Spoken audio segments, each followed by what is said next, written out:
5:30, and I would like to call the meeting of the Fargo Board of Education, Tuesday, March 13th, to order. Thank you all for coming. I would entertain a motion for approval of the agenda, please. So moved with the, I believe there's an HR addendum too. We do have an HR addendum. Is there a second? Second. All in favor, aye? Aye.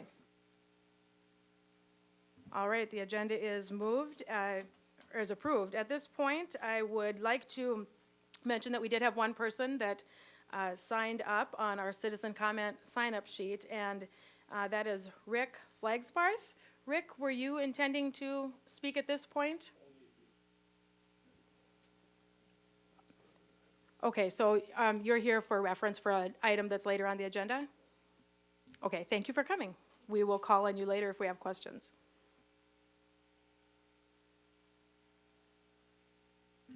All right, I would like to now move to the portion of the agenda where we have staff reports, and we have a presentation or report this evening.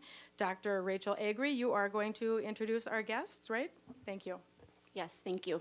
Tonight we have with us Amy Soma, who is the coordinator for our library media program in the district, and she has two of our elementary media specialists with her, and they are going to share a lot of exciting opportunities that are happening in several of our sites about elementary coding.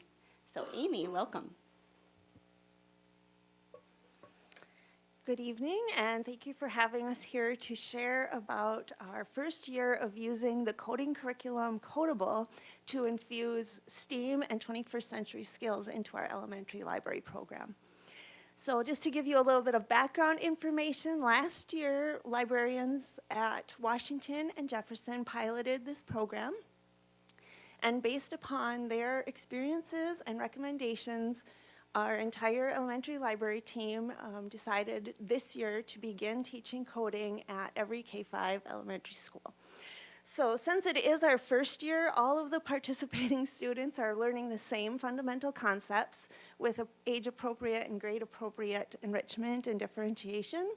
And we hope to expand upon that and make it more rigorous as we have time to dig into the curriculum. So tonight I have Rachel Locker from Lewis and Clark Elementary and Matt Evenson from EdClap, and they're going to share with you a little bit about their experiences teaching coding in elementary.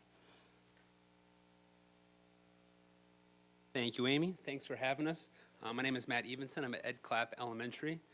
A couple things that Amy had said along with STEAM, but also 21st century skills. It's all embedded in coding, but really our main objective is to focus on problem solving, perseverance, and also exploring new ideas with technology and also some of those engineering strands. So a couple things, if you take a look, if you have the packets in front of you or the screen behind us. So what is coding? To some of you it might look a little strange, but really it's just a way of thinking. Same with STEAM, it's just an approach to learning. Basic coding, if you look right there, it's really a set of rules, sequences, and also problem solving. At its core, coding is the language of computers. And this would be something that an elementary student would work on, and you can see the different pieces, and together that is code, and if it is written in the wrong language, that's where the problem solving piece comes in, that's where some of those STEAM and 21st century skills come in as well. This is also what coding is. This is also what 21st century skills is. This is also what STEAM is. Some of those 4 C's, great application every day, and great practice for the students. And this is kindergarten through 5th grade. And it's pretty unbelievable that we have 6-year-olds, 7-year-olds in our district working on things like that and understanding it and applying it and kind of innovating with those ideas. So why do we do it? First, learn to program empower students, the ownership of what they're doing. They take it and they create it on how they want to do it. Learning a new language. It's a second language, no different than a foreign language from a different country. It's just a language of computers. Growth mindset, stretch the brain. STEAM, 21st century skills, it's all about new ways of thinking. Future jobs. When we think of coding, my principal at EdClap often talks with parents about our students learning about skills for jobs that haven't been created yet. Coding kind of falls within that category. And students are creating instead of consuming. So just interesting ideas to think of with our 21st century skills and also STEAM.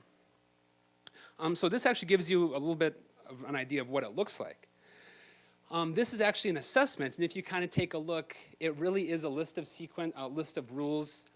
This is actually conditional sequences, which is kind of some of the vocabulary that we use, but it's really working on, and does look appropriate for an elementary student, but it's the same skill, no matter what level you're at. Some of the skills we worked on year one, you can kind of, if you go down the list, some of the key vocabulary, key skills. Programmer is the person that writes the code. Sequence, order of events. Bug and debugging we use a lot as far as going back and redoing commands, rules. Conditional statement, and also loops. And we'll kind of talk a little bit more about these. Rachel has some great real-life applications that she's been doing at her school. But just a quick overview of what coding is, how it applies to our students, and also STEAM, 21st century skills in those 4 C's.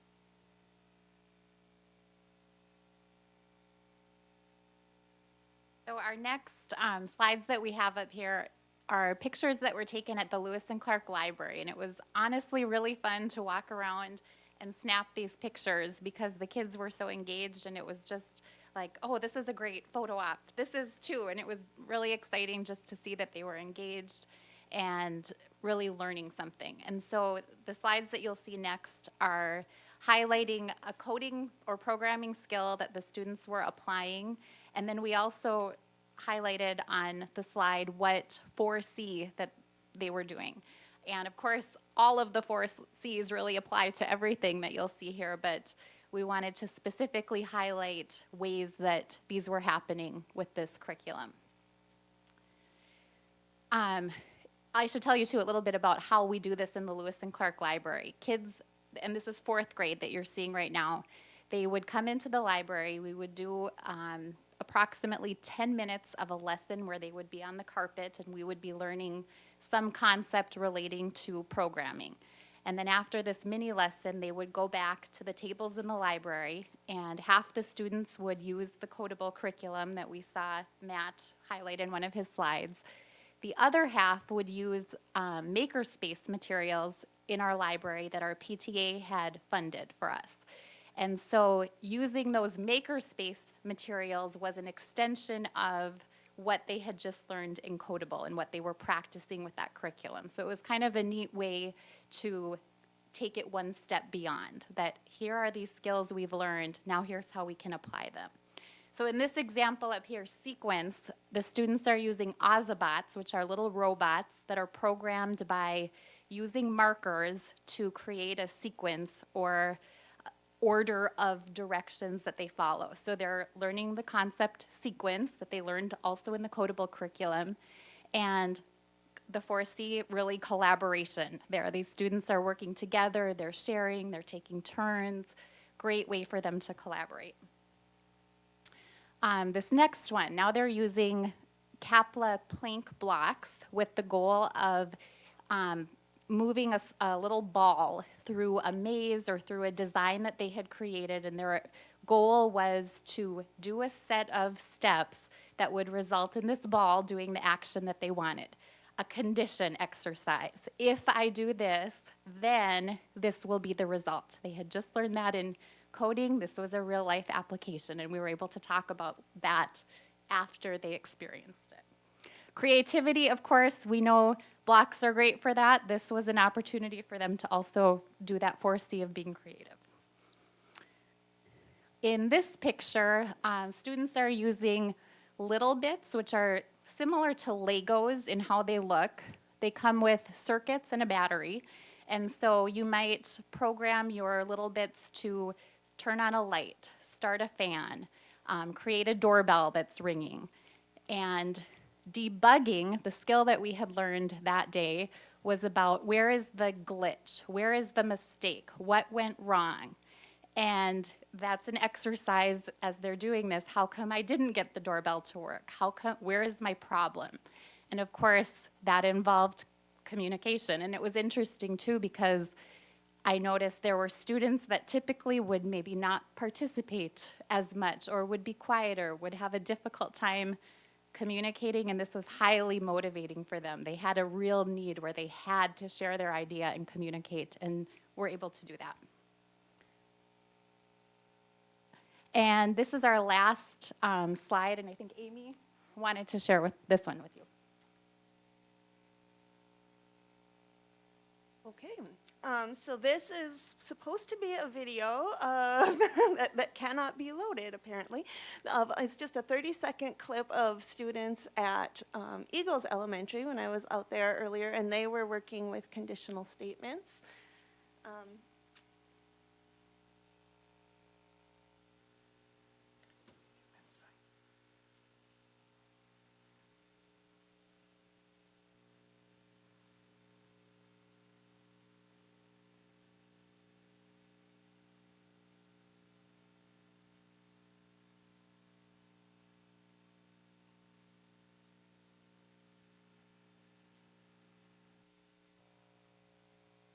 So this is at Eagles Elementary. They've been working with conditional statements. This is a video clip showing the Ozobots that Rachel mentioned earlier. I actually have a 13-minute video of the whole lesson if you're ever interested in it. I love to watch it. It just makes me happy. So in this 30 seconds, you will see all 4 of the 4 C's in action. It's pretty amazing, I think.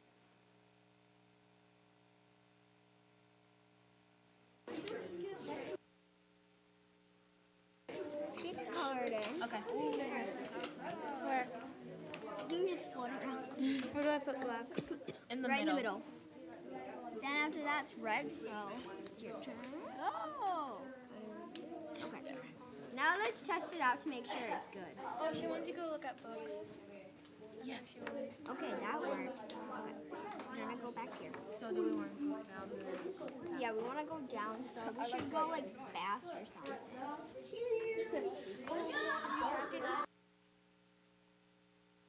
So that is how we wanted to end, on a high note with kids and their coding. So if you have any questions, we'd be happy to answer. Yep, thank you very much. Does anyone have questions right now? I don't have a question, just a comment. Thank you for coming, but also I did my liaison visit at Longfellow several weeks ago and observed this, not the same lesson, but the coding as part of my visit. And Eric Hendrickson, who's the principal there, is so excited about it. So I assume that the rest of you are equally as excited and enjoying as he is. We are So very excited. Yeah. very fun. Thank you. And the kids were really engaged as well. John? I love seeing this. I think it's awesome. One thing that I noticed, I think when we think about coding, we think about computers, did not see a lot of kids using laptops or Chromebooks or anything like that. They're using different tools. Can you talk about that maybe a little bit? Why not use a computer? Are they still learning the same skills not using a computer and using these other different things? Yeah, you don't see a lot of computers in what we showed today, but the coding curriculum that we have, Codable, is half offline and half online. And the assessment piece that Matt kind of had up on the screen, that is online, and we have all sorts of assessment data on every student that's participating and how far they're progressing through the concepts that they're supposed to be teaching. So yes, we don't have a lot of it here, but because the concepts that we're teaching this year to everybody is really kindergarten and first grade, we're looking for like using those Ozobots and things like that to enrich the experience a little bit. They kind of blew through the computer piece pretty quickly, the older kids did, so. Mm-hmm. Any other questions or comments? All right, thank you very much. Thank you. Awesome, yes. All right, that brings us to the FEA report. Laura? Hi, I would like to introduce to you a member of our executive board. This is Mary Riley. Mary has been in Fargo schools for 30 years. She started out at Washington as a para, and she's now at Lewis and Clark. And I got a little bit close for us. This is her last year working with us. She's retiring, so this is Mary, and that's my report. Thank you for coming, Mary. Thank you for your service to the district. All right, we'll move on to our teacher recruitment effort report, and Brittany, you are going to help us with that. Thank you. Yes, thank you.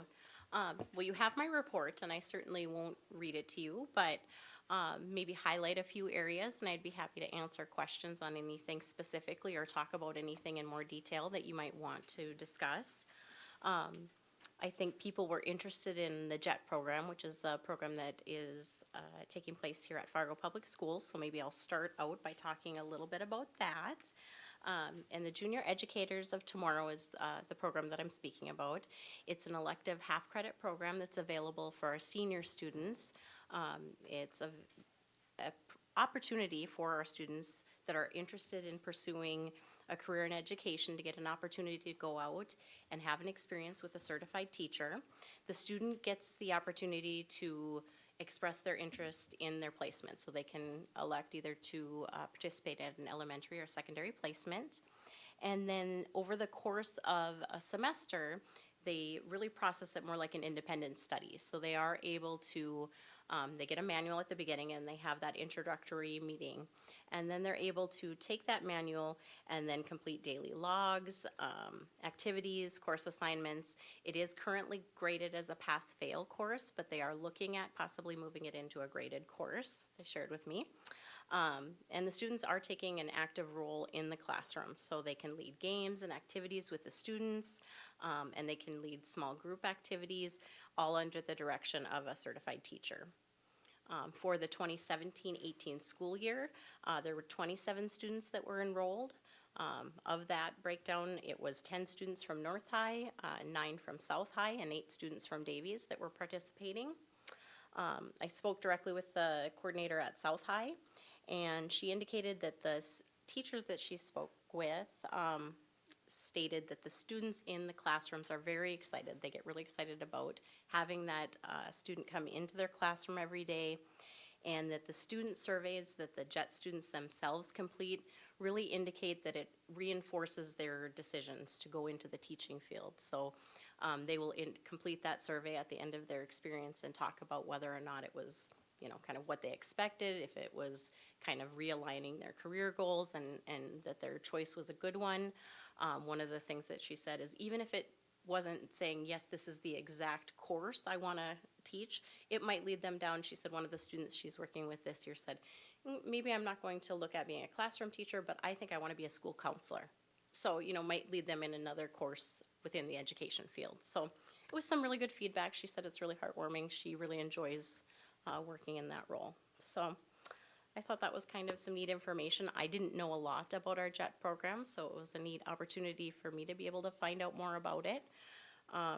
In addition, I think some of the questions that you might have are related to, you know, shortage areas that we have as a district, both maybe in the substituting area as well as in filling our regular certified teaching positions. So I'd be happy to discuss that further or answer any questions you might have. You know, we have some information in the report. I don't want to overdo it if you've read it, and don't want to repeat, but maybe I'll leave it at that, but let you ask questions if you have them. Thank you, Brittany. Does anyone have questions or comments? Jennifer. Thanks, Brittany. I'm just curious, how long have we offered this JET program in our school? I'm going to refer that over to Dr. Gross, just because he probably has more historical knowledge than I do about the program. It certainly is a long-standing program, and since I've been back to the district for the last 12 years, it is an opportunity that has been provided. It all depends on student interest and how many students sign up. So sometimes you'll have, like you do here, students from every high school signing up. Sometimes that's not the case, but it's a student-driven elective course. Yep, go ahead, Jennifer. So are the students typically learning about this opportunity through their counselors, or are there other sort of, you know, career fair type opportunities for them to learn about the JET program? I think a lot of it will come through the conferences that they'll have with their counselors. We start that at 8th grade, where all parents and students meet with counselors to talk about what are their areas of interest, and then designing that 4-year plan. Our high school counselors then pick that up and continue those conversations about where is that area of interest, what might help me be prepared when I exit the Fargo Public Schools to go on to that next step, if it's a 2-year degree program or a 4-year degree program. So a lot of information is through that. But also, it's just as students are beginning to look through that program of study and seeing that this might be an area of interest for me as well. Dr. Schatz, I know you had a comment, and then David after Dr. Schatz. Well, I'll sound like a dinosaur, but it's been around since the 80s, late 80s into the 90s, and it's been an elective offering that was tied to vocational tech. And so it was really that career opportunities kind of program originally, and then it's just been around forever. So kids who express an interest that want to go into the teaching field can have this experience, and they're placed out in the field. And it's, you know, for those kids who are looking for that, it's a good experience, and I think it's a good program. So, yeah. Thank you. David? Have you followed up to see what numbers of kids are actually pursuing a degree in education? That is a set of data we do not have at this time, but I think that would be a very wise piece of data to gather into the future.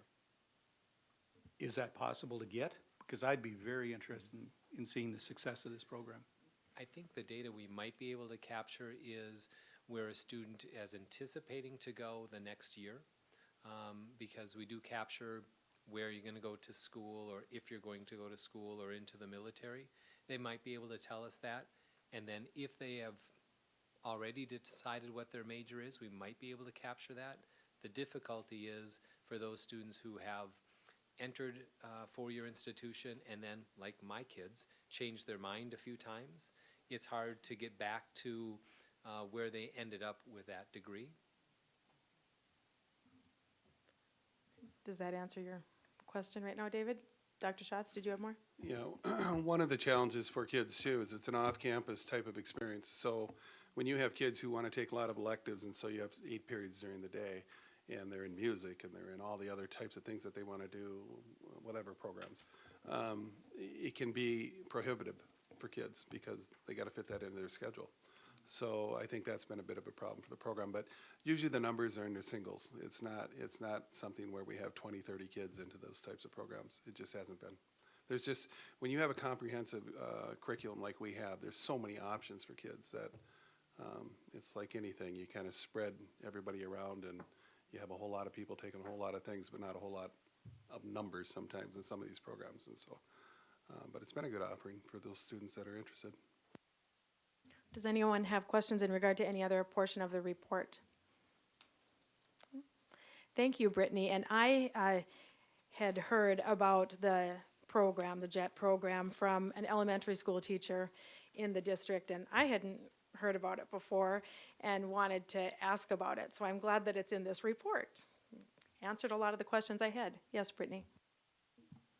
Well, I just thought it was interesting as we had our presentation tonight, and as I was preparing some of the information and looking at the JET program, and we talked so much about innovation and technology and coding and all of the things you need to be able to do into the future as our students are making their career choices, and we look at having less and less folks going into maybe the teaching profession, and sometimes I think not we as a district, but the profession itself gets undersold because we don't consider all of those other aspects that are incorporated into the teaching profession itself.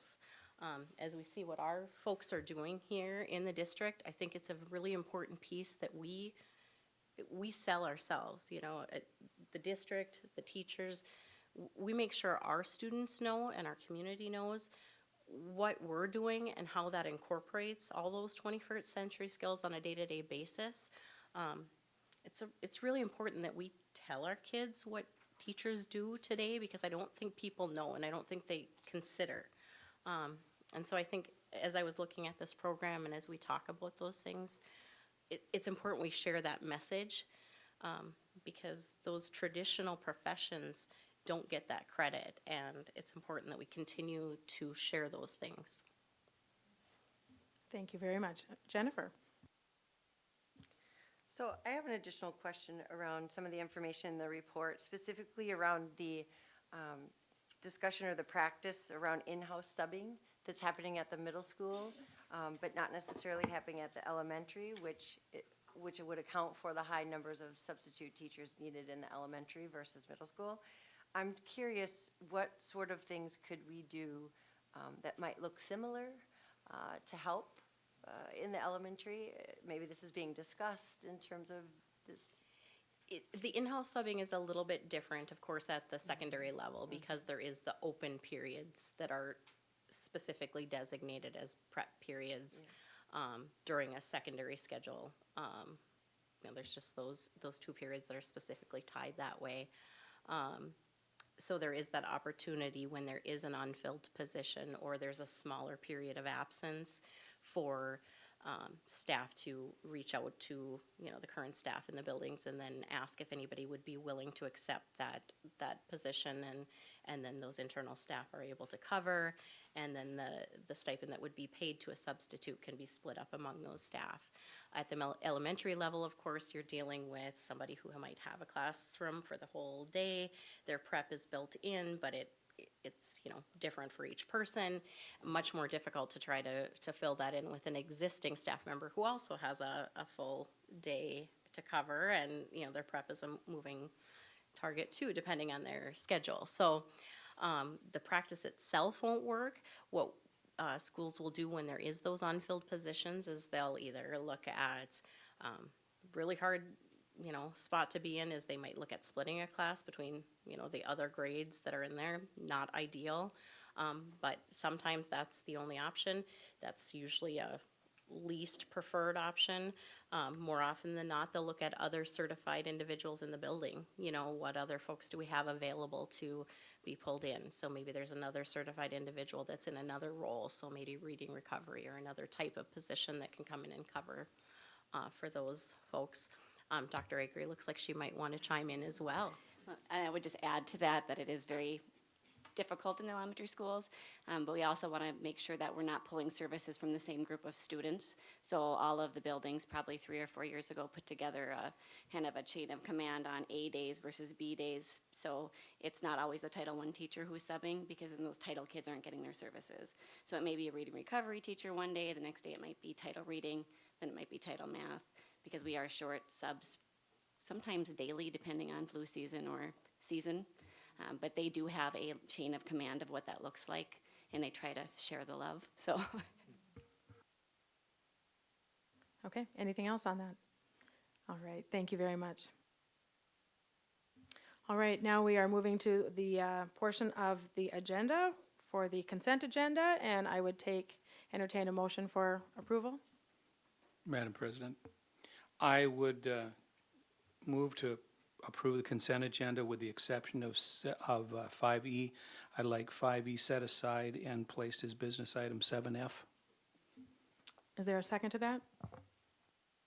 I'll second. Okay, so then we are moving 5E, award of bid Washington Elementary Office Remodel to business, and it will be the last item of business. It will be F. All right, all in favor signify by saying yes. Yes. Opposed? Motion passes. Thank you.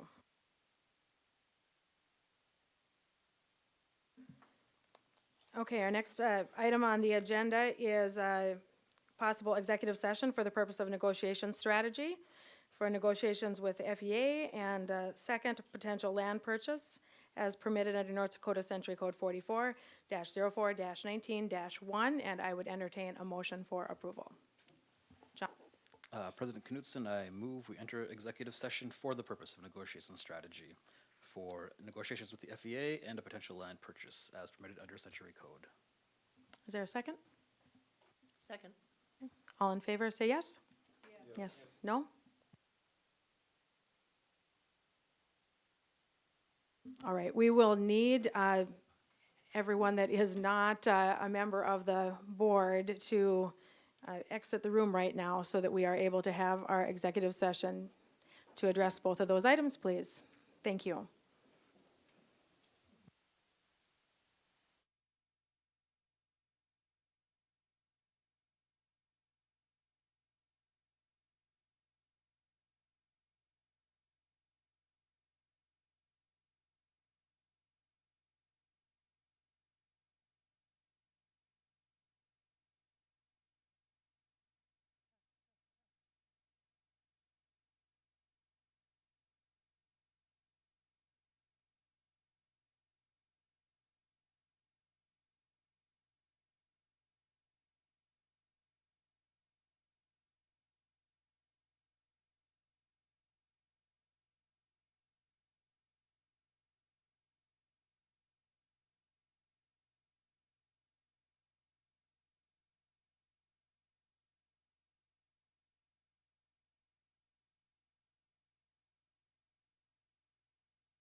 Call this meeting back to order, and we are on to the business items of our agenda.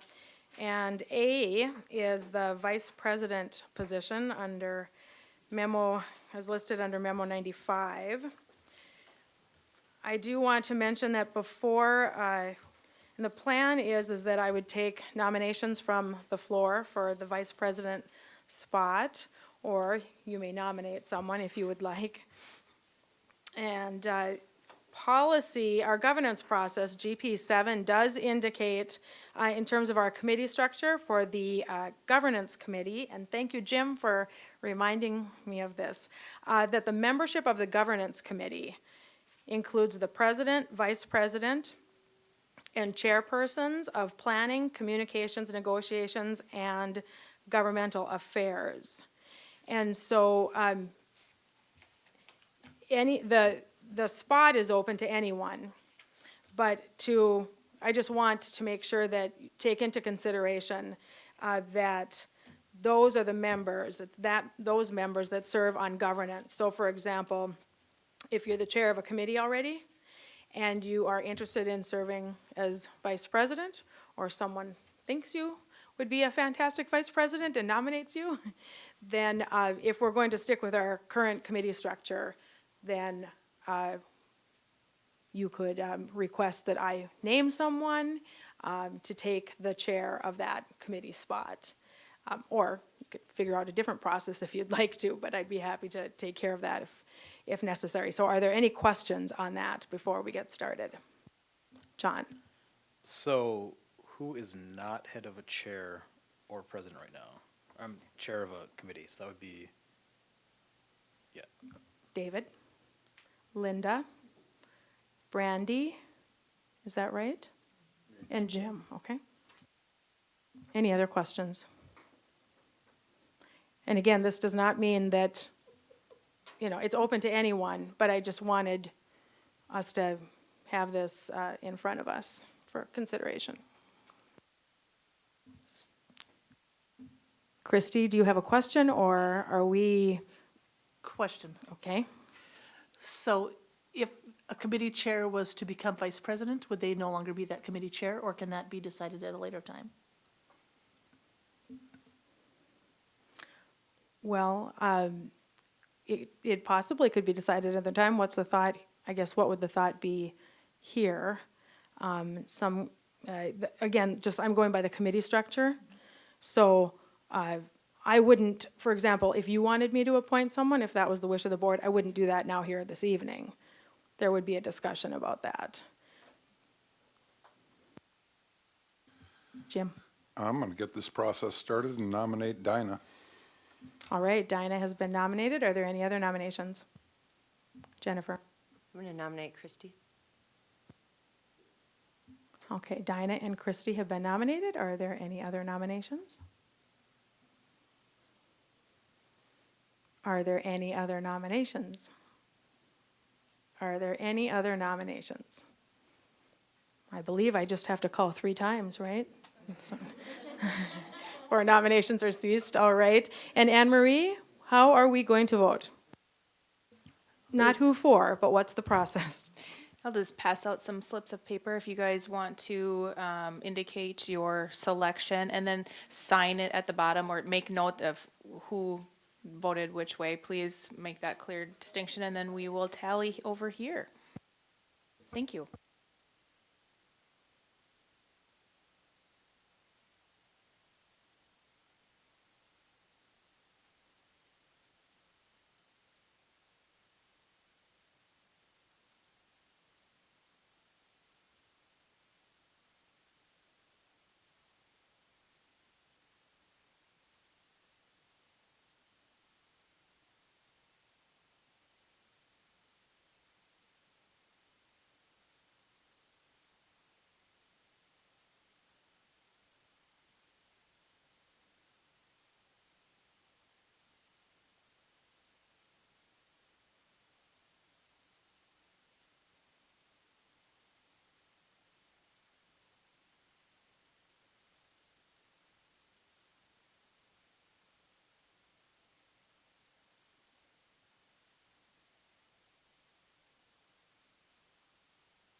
Madam President, Yes, Anne Marie? the vote was 4-4. Oh, good, we have more fun in front of us.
Madam President, Christy Ulrich was selected as Vice President.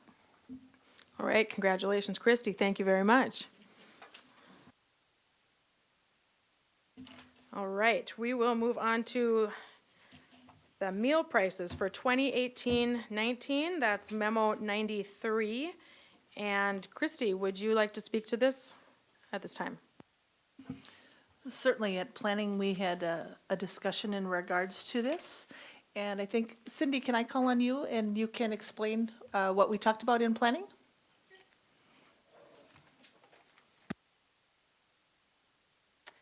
Hi, Cindy Hoganson from Nutrition Services. So it's that time of year to look at meal prices for next year, and there is a USDA requirement that if your lunch prices are not set at the threshold that they determine each year, which is the threshold is determined by what they're reimbursing for a paid meal, that you need to increase your prices a minimum of 10 cents. And so this year, or looking at next year, the threshold is on your page there, I think it's $2.92, and we are currently not at that threshold. We're at $2.41, so we would fall under that requirement to raise prices the minimum of 10 cents. And so, as far as financially, the nutrition services is pretty doing fine. We're stable, and so the committee felt that we should recommend just doing the minimum of 10 cents just for the lunch meals only. Okay, and that equates to about $17.10 per year increase, is that correct? If they ate everyday lunch? Correct. And also on your handout is Fargo Public Schools meal prices compared to other larger districts in the state.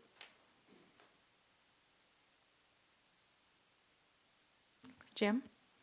I'm going to move that we approve a nutrition service meal price increase of 10 cents for elementary lunches, secondary lunches, and adult lunches. Second. Okay, there's a motion and a second on the table. Any further discussion? Any further discussion? Any further discussion? All right, Anne Marie, please call the roll. Ani, Yes. Benson, Yes. Goldenberg, Yeah. Johnson, Yes. Paulson, Yes. Yes. Rodenbiker, Yes. Ulrich, Yes. Knutson. Yes. Motion passes, thank you. And we will next move on to memo 92. It is the superintendent evaluation. I would entertain a motion for approval, please. Dinah? I move that we accept the superintendent evaluation as filed. Okay, is there a second? Second. There's been a motion and a second. Is there any conversation regarding the superintendent evaluation? Jim? I'm just really, really sad. This is the last time I get to evaluate Dr. Schatz.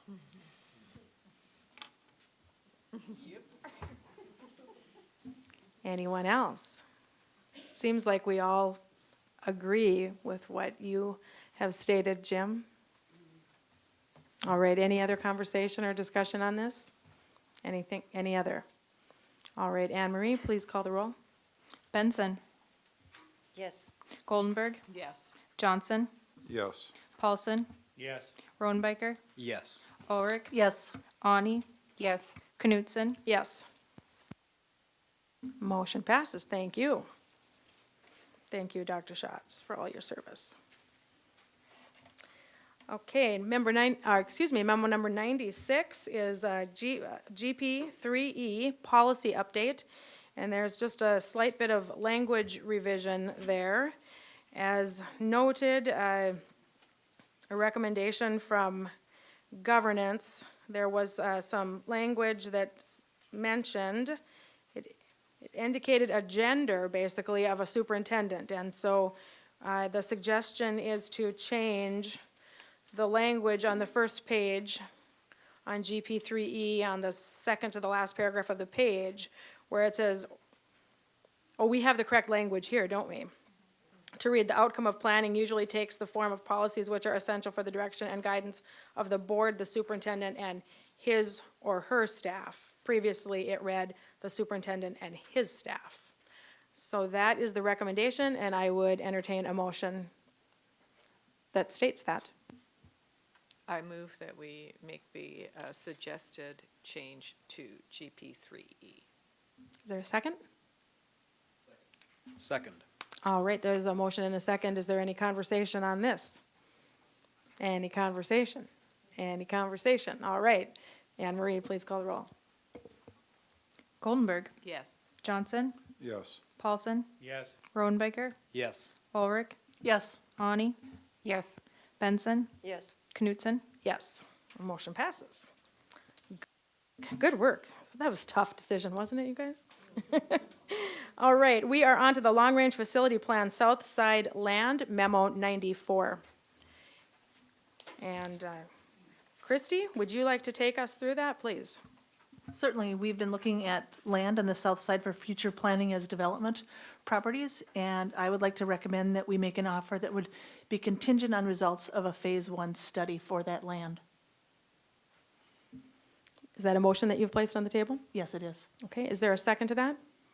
Second. All right, there's a motion by Christy and a second by Brandy on memo number 94. Is there any discussion on this topic? John? For the benefit of viewers at home, what is a Phase 1 study of land? That would be testing of the soil to be sure that it would be suitable for future development. Okay. Are there any other questions on that? Any other questions regarding the motion? Any other questions? All right, Anne Marie, please call the roll. Goldenberg. Yes. Johnson. Yes. Paulson. Yes. Rodenbacher. Yes. Ulrich. Yes. Ani. Yes. Benson. Yes. Knutson. Yes. And passes. Thank you, everyone. We moved one item from the consent agenda to business, and it is Memo 88, Washington Elementary Office Remodel. It's for an award of a bid, and David had a question on that. David, would you like to take that, please? This is the first I was aware of this, and it's probably because I missed it somewhere else. But I'd just like to know why we're doing this at this time and what purpose is going to be served by it. Dr. Schatz?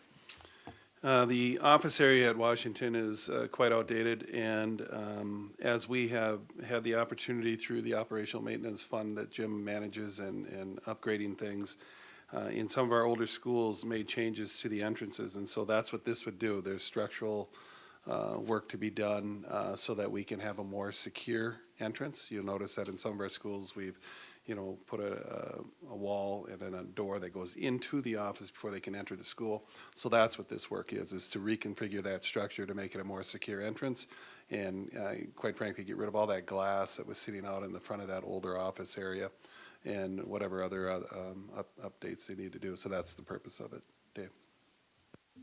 David, does that answer your question, or? do you Yeah, have I was additional? hoping it was going to increase the safety and security, so, yes. Since we moved that to business, does anyone have any other questions on that item? Jennifer?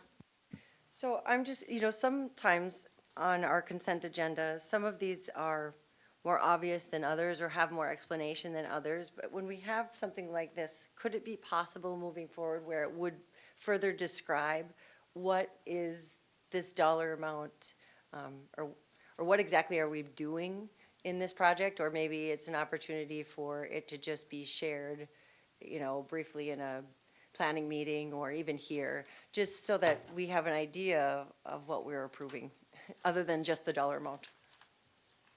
Dr. Schatz? Yes. Easy question, easy answer. All right. Any other questions on this memo number 88? Any other questions? All right. Anne Marie, will you please call the roll? There's not a motion on I'm sorry, there was no motion. Okay, got ahead of myself. Is there a motion on the, or would someone like to make a motion? Jim? I move that we approve the awarding of the bids for the remodel of the Washington Elementary office space and entrance. All right, now we have a motion. Is there a second? Second. Okay. Any discussion? Any discussion? No? Any discussion? No. All right. I want to make sure, in case anyone has questions, that we're able to answer them. Thank you. All right, Anne Marie, go ahead, please. Johnson? Yes. Paulson? Yes. Rodenbiker? Yes. Ulrich? Yes. Ani? Yes. Benson? Yes. Goldenberg? Yes. Knutson? Yes. Motion passes. Thank you. All right, we will move on to board reports, and I would like to please have Anne Marie visit with us about the superintendent search update.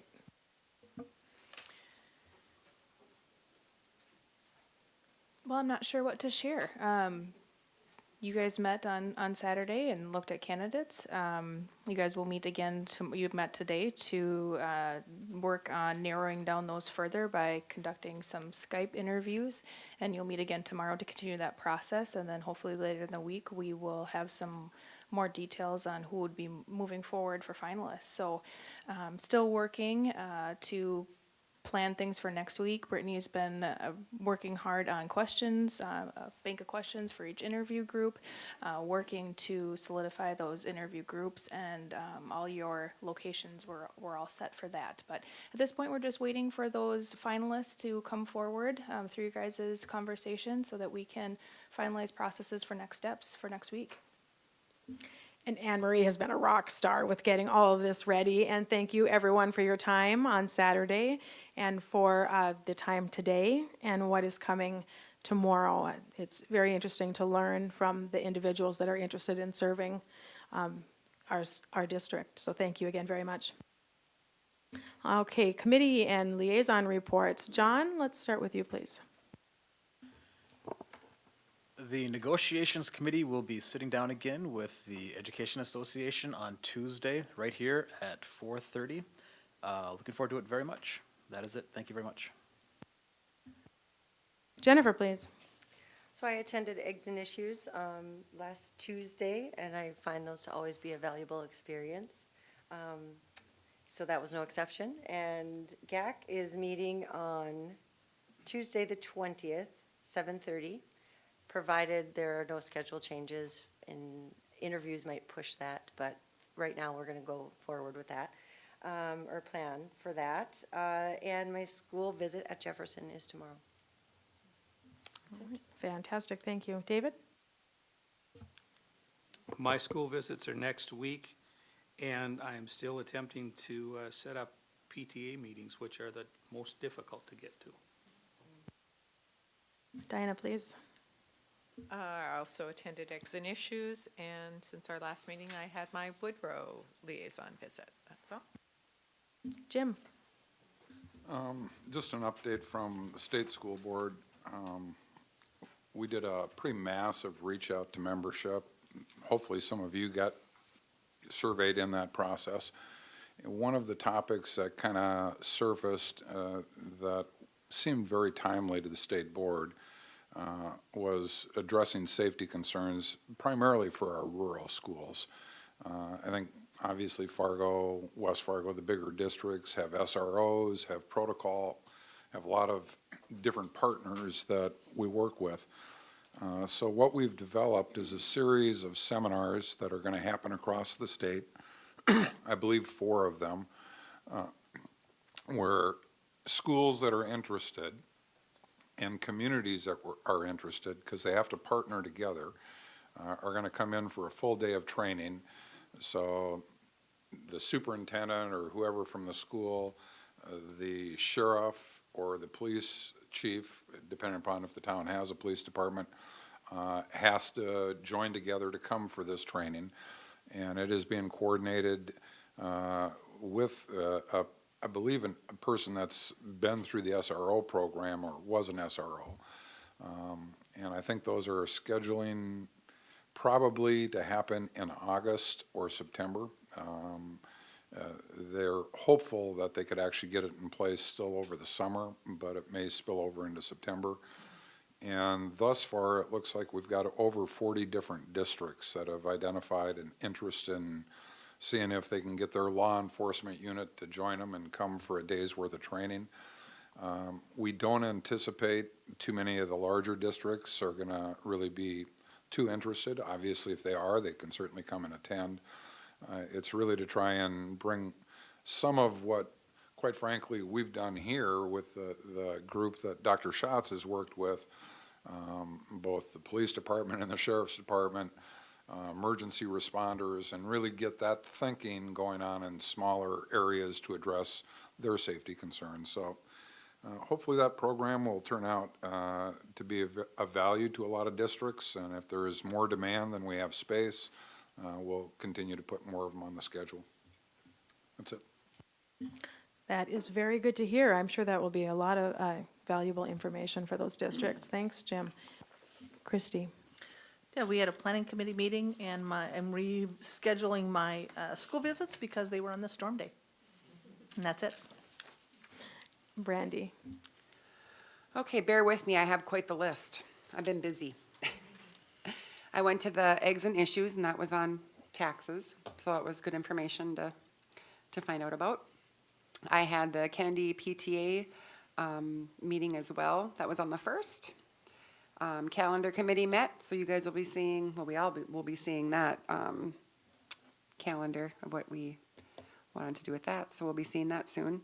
I had the Fargo Youth Initiative. They took a little tour of the Civic Center today, which was quite interesting because a lot of them had not seen, they'd seen the shields and the dome, but had not seen what the Civic Center looks like downstairs or upstairs, which is funny with the kids nowadays versus that was the venue that we used for graduation back when I went to school. So that was interesting to hear the comments from the kids on that.